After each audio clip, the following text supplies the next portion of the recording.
bem, meus alunos do 8º ano? Tudo bem com vocês? Vamos lá para mais uma aulinha de história. Então pegue aí seu material, fique ligado, né? Que hoje nós vamos falar sobre a Guerra Civil Americana. Vamos continuar falando, né? Sobre a construção dos Estados Unidos, ok? E aí hoje a gente fala sobre essa Guerra Civil Americana que essa sim foi a maior guerra do século XIX, tá bom? Ficou na frente da Guerra do Paraguai, que eu falei para vocês, que foi o segundo maior conflito, né, durante esse período aí do século XIX, envolvendo o Brasil, Paraguai, Argentina e Uruguai, que deram uma palhinha só, mas também estiveram lá no conflito. Agora, a Guerra Civil Americana não, foi o maior conflito, né, desse período. Vamos falar sobre ele também. Hoje, a habilidade dessa aula, caracterizar as transformações ocorridas nos âmbitos político, social e econômico que atingiram os Estados Unidos da América e a América Latina, tá bom? Mesma habilidade da aula passada, vamos lá aprofundar um pouquinho mais esse conteúdo. Então, olha lá, a organização das 13 ex-colônias. Então, depois da independência, né, dos Estados Unidos, vamos só retomar aqui. Naquela aula passada nós falamos sobre aquela marcha para o oeste, né? Falamos de vários aspectos, né, dessa marcha para o oeste, quem eram os pioneiros, né? Do massacre, né, promovido por esses pioneiros às populações indígenas, né, da América do Norte. Falamos, né, de alguns aspectos, né, como questão do uso das armas, né, que está muito presente, né, em muitos estados do norte-americanos, né.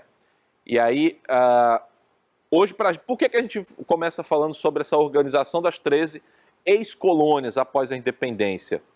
Porque é necessário isso para a gente entender por que aconteceu a Guerra Civil Americana, que é o foco dessa aula, né. E aí, entenda aí as diferenças entre essas duas, as colônias que ficavam lá no norte dos Estados Unidos e as colônias que ficavam ao sul, tá bom? Então tem diferenças e essas diferenças é que levaram ao conflito. Então vamos aqui entender direitinho, ó.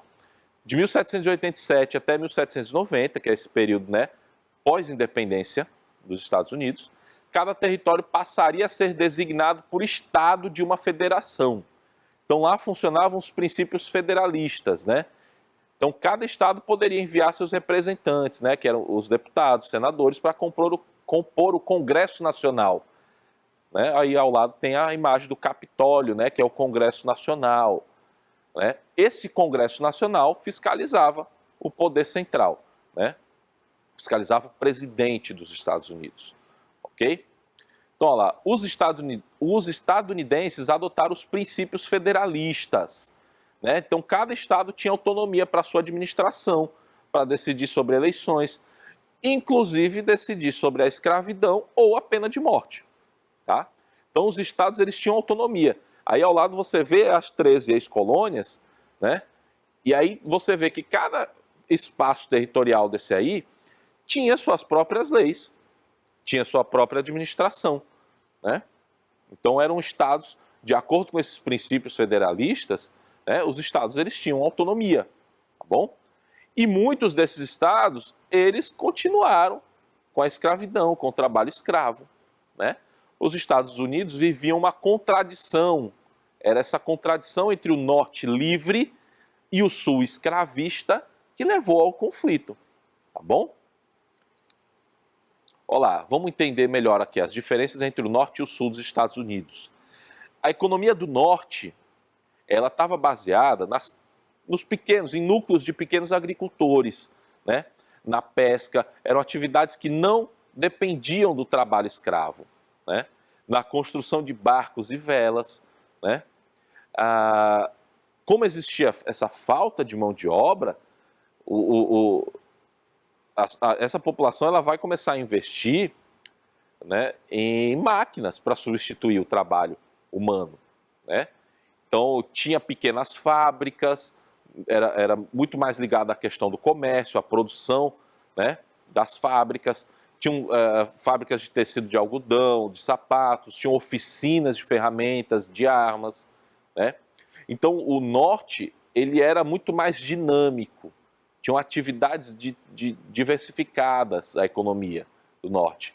E aí, a economia do sul, ela estava baseada na grande lavoura para exportação, né?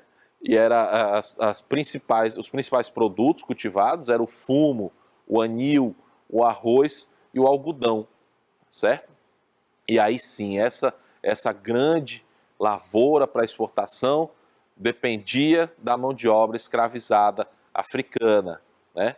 Então, essa mão de obra garantia, inclusive, uma margem de lucro para esses grandes fazendeiros que era alta, né? Então, quanto mais eles produziam, maior o lucro deles, porque eles não precisavam pagar salário, né, para o escravizado. Então, essa região do sul dos Estados Unidos, pessoal, é muito semelhante às grandes fazendas escravistas que existiam no Brasil, que também utilizavam a mão de obra, né, desse escravizado africano. Então, era muito semelhante, tá? Essas diferenças, elas começam a se acentuar com a discussão, né, sobre a escravidão, e aí especialmente com a eleição do Abraham Lincoln. Tá aí o presidente que foi eleito em 1860, o Abraham Lincoln, ele era um abolicionista, né? Ele era totalmente contra a escravidão. E aí ele procura, né, articular politicamente o fim dessa escravidão, ok? E aí essas diferenças vão levar, né, essa articulação pelo fim da escravidão vai fazer com que esses estados do sul, né, se separem da União. Tá? Então aqui já existia um país chamado Estados Unidos, já tinha começado a marcha para o oeste, né? Então, e aí com essa imposição do final da escravidão pelo Abraham Lincoln, esses estados do sul que você está vendo aí no mapa, nesse mapa tem todo, né, o território americano. Aonde tem essa bandeira marcada, lá dentro do mapa, eram os estados do sul que eram escravistas. E aí essa porção aí, ela se separou do restante da União, né? Eles se separaram. Né? Olha os estados aí que formavam esses estados confederados da América. Eram a Virgínia, Carolina do Norte, Carolina do Sul, Geórgia, Flórida, o Alabama, o Mississippi, o Tennessee, Arkansas, Louisiana e o Texas. Então, todos esses estados eram estados escravistas. Então, eles formaram, né, os Estados Confederados da América, tentando se separar, né, e mantendo a escravidão. Ok? O abolicionista, que era o presidente Lincoln, né, ele, com o apoio dos estados do Norte, ele não aceitou a separação. Ok? Então, podia ter se formado ali um outro país, mas o Abraham Lincoln não aceitou. E aí é onde tem o início da guerra, né? Então, de 1861 até 1865, os estados do Norte e os estados do Sul guerrearam no que é conhecida como a Guerra de Secessão, né? Chamada de Guerra de Secessão, que é separação. Né? Essa palavrinha secessão significa separação, tá? Também chamamos de Guerra Civil Americana, né? Por que guerra civil? Porque envolvem pessoas que são do mesmo país, tá? Só que com opiniões, né, diferentes, opiniões políticas diferentes. E aí, quando esse conflito acontece dentro do próprio país, envolvendo os cidadãos desse próprio país, a gente chama de guerra civil. Né? Eles principalmente, eles consideram como guerra civil americana. Né? Nos Estados Unidos, eles chamam de guerra civil americana. Nós denominamos essa guerra de secessão, né? Mas para eles foi a Guerra Civil Americana. Tá? Então, ó lá, os estados do centro-norte tinham maior população e poder econômico e militar. Né? Então, como eu falei, né, agora há pouquinho, eles tinham uma economia muito diversificada, né? Então eles produziam nas fábricas ferramentas e armas, né? a população, a maior parte da população estava concentrada nesses estados do norte, né? Então, por conta desses fatores, você já começa a vislumbrar quem saiu vitorioso nessa guerra, né? Então, mesmo com muitas vitórias no início desses estados sulistas, né, o conflito ele se define com o norte vitorioso, tá? E aí tem um fator também muito essencial, além desse poder econômico, né, que a maior quantidade, né, de pessoas disponíveis para o conflito que o norte apresentava, tinha a questão dos negros, que muitos fugiam dessas fazendas no sul e iam formar batalhões, né, para lutar pelo lado norte, né, dos Estados Unidos. E aí isso aí enfraqueceu, né, a resistência, né, dessas tropas que estavam ao sul, né, dos Estados Confederados, né. Então, com a guerra, muitos escravos sulistas fugiram para o norte, né. E aí, diante da pressão abolicionista, porque esses escravos que fugiam, né, eles formavam os batalhões para lutar do lado do norte. Isso aí, obviamente, acabou fazendo uma pressão imensa para o Abraham Lincoln começar a fazer a lei mesmo de abolição da escravidão, de emancipação dos escravos.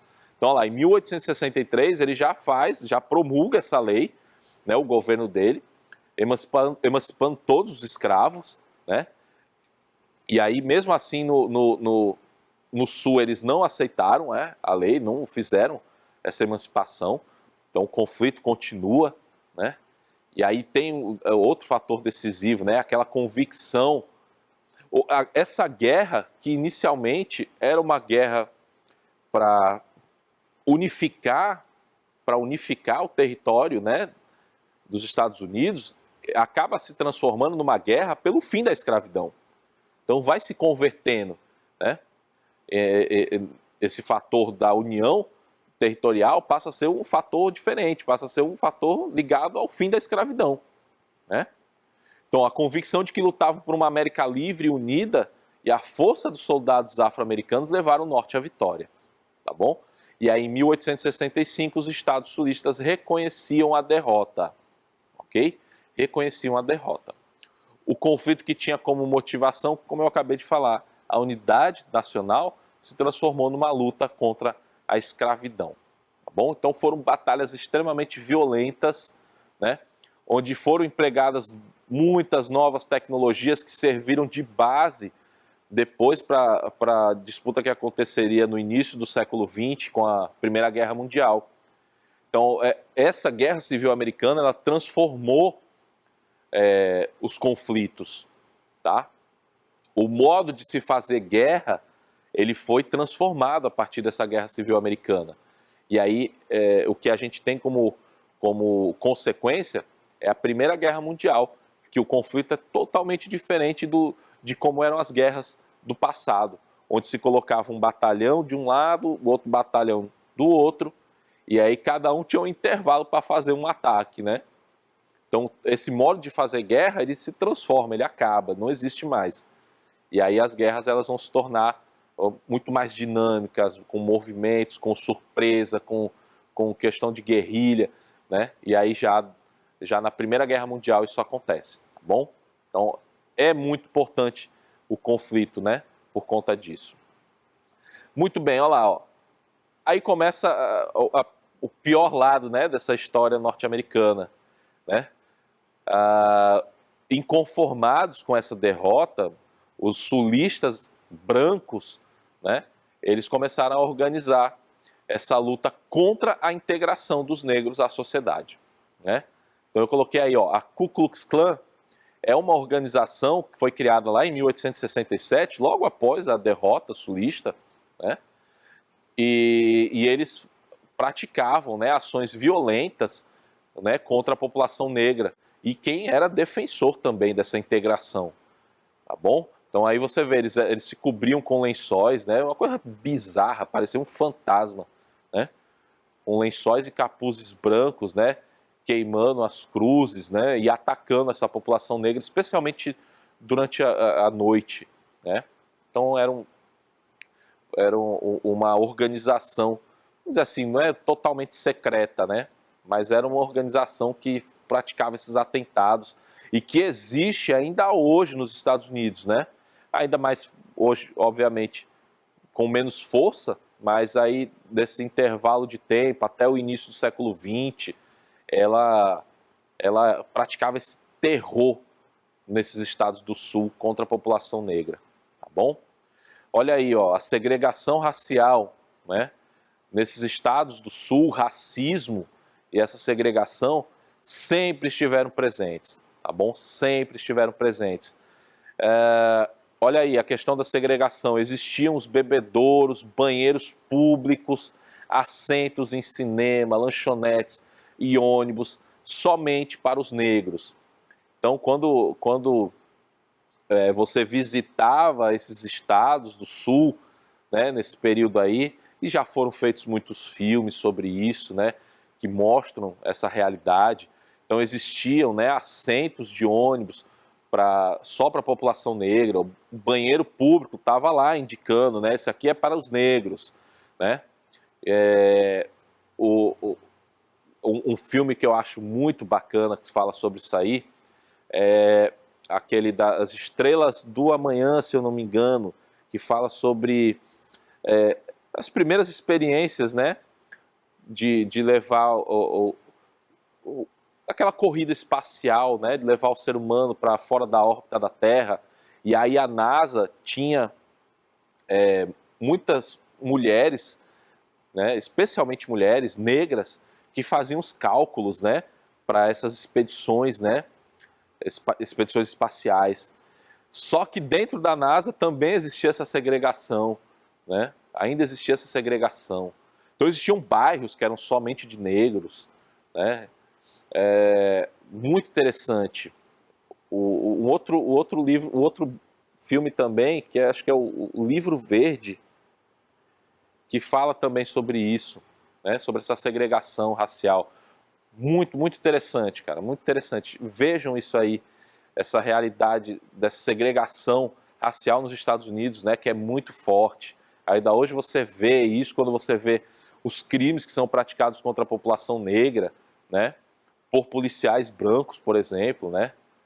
Teve o caso recente, né, do George Floyd, né, que era um negro, né, e que foi assassinado, né, pela força policial, né, que achava que ele era criminoso, né, enforcou ele e gerou uma série de protestos, né, nos Estados Unidos, né. Isso aí hoje, recentemente, tá? Então você vê que é uma segregação que está presente ainda hoje nos Estados Unidos. Embora o conflito que, né, emancipou os escravos tenha acontecido lá no século XIX, 1860, tá? Então ainda existe essa segregação muito forte lá, ok? Então as crianças negras também eram proibidas de estudar na mesma escola das brancas, tá? Os direitos políticos e civis, eles não eram respeitados, né? Olha lá, ali tem duas imagens, né, do bebedouro para pessoas brancas e o bebedouro para pessoas negras, né? O teatro, né, que é o cinema para pessoas negras, né? Então eram separados, essa segregação. Segregação é a ideia de separação mesmo, né? Aqui, ó, o desenvolvimento econômico dos Estados Unidos a partir desse, né, século XIX, os Estados Unidos eles vão começar a se transformar numa grande potência, né? E essa consolidação do poderio econômico, né, e político dos Estados Unidos vai se confirmar quando acaba a Primeira Guerra Mundial, lá em 1917, tá? Então, olha lá. Com o fim da guerra com o Sul, né, o Sul ficou arruinado, né, mas o Norte e aquela região mais a Oeste começavam a avançar rapidamente, né?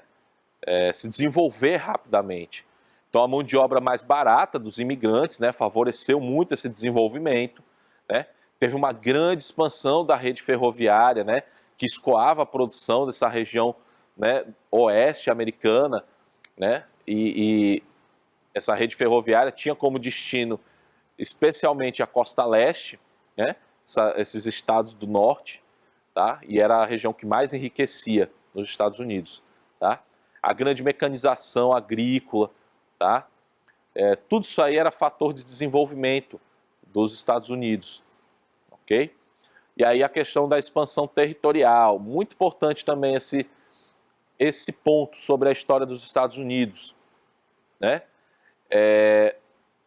Olha aí, a ideia é essa, a América para os americanos, né? Então, os Estados Unidos, eles tomam a dianteira, né, da exploração, né, do domínio do território americano, tá bom?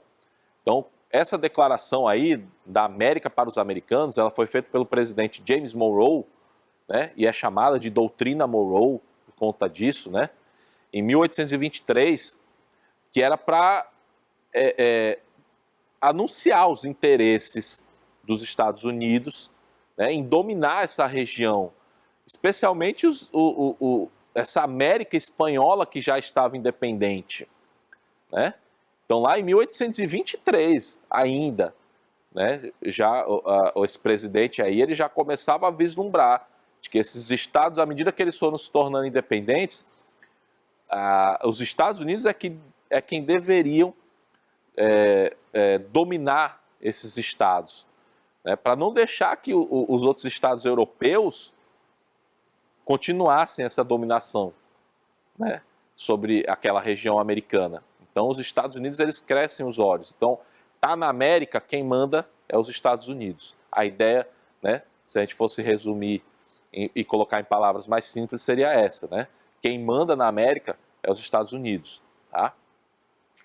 Olha um exemplo disso aí que eu coloquei, ó, o México. O México perdeu terras, né, para os Estados Unidos. O Texas pertencia aos Estados Unidos, a Califórnia pertencia aos Estados Unidos, essa região do Novo México, tudo isso aí foi tomado pelos americanos, né, pelos estadunidenses. Olha lá, outros exemplos dessa expansão do domínio, né, dos Estados Unidos sobre essas regiões, né, que formavam a então América Espanhola, que se tornou independente. Porto Rico, que foi anexado aos Estados Unidos em 1898. Cuba, que é um grande exemplo disso. Cuba aprovou na sua própria Constituição que os Estados Unidos podiam intervir na política interna deles a qualquer momento. Cuba era praticamente o quintal de férias dos americanos. Então, os Estados Unidos mandavam em Cuba, né, definiam as diretrizes políticas de Cuba o momento que eles quisessem, tá? Através dessa emenda Platt, chamada, né? Essa emenda permitiu o estabelecimento, inclusive, de uma base militar em Cuba, que é a chamada Baía de Guantánamo, né? Para onde levavam vários presos políticos, né? Terroristas, e lá, inclusive, tem relatos, né? Ficaram muito famosos os relatos de tortura, né, desses terroristas, né? Especialmente depois dos ataques de 11 de setembro, né? Os terroristas que eram muçulmanos, tá? Isso mais na história mais contemporânea, mais recente dos Estados Unidos. Olha lá, a República Dominicana também foi ocupada militarmente entre 1916 e 1922. Todos exemplos que eu estou dando desse imperialismo dos Estados Unidos, né, no continente americano, essa presença dos Estados Unidos no continente americano. O Canal do Panamá era controlado pelos Estados Unidos até 1999, tá? Esse Canal do Panamá, que fica ali na América Central, ele permitia, por exemplo, que se atravessasse do Oceano Atlântico para o Oceano Pacífico, né, sem ter que fazer uma volta pelo continente todo, né? Então foi aberto, né, o canal para ligar o Oceano Atlântico ao Oceano Pacífico, né? Extremamente importante, era controlado pelos Estados Unidos até 1999, quando os panamenhos expulsaram os americanos de lá e tomaram o controle do Canal do Panamá, né? Então, olha lá, ó, olha a expressão que o Roosevelt, Theodore Roosevelt, que era outro presidente americano, usava quando ele queria justificar a política externa dos Estados Unidos. Fale macio e use um porrete, é o chamado Big Stick. Olha aí o tio Sam segurando o Big Stick, né? Então, quando era necessário, se usava a força, sim, né? Poderio militar para intervir nessas regiões, né? Então, esse expansionismo, inclusive, ele está baseado na ideia de destino manifesto dos americanos. Lembra que nós falamos na última aula? O destino manifesto, que eles acreditavam que era um povo escolhido por Deus para dominar esses outros povos, né? Ser vitorioso, tá bom? Então, esse expansionismo está baseado nessa ideia do destino manifesto. Gente, é isso, chegamos ao final da nossa aula, tá bom? A mensagenzinha aí desse filósofo alemão, Goethe, né, que dizia que um homem vê no mundo o que ele carrega em seu coração. Beleza?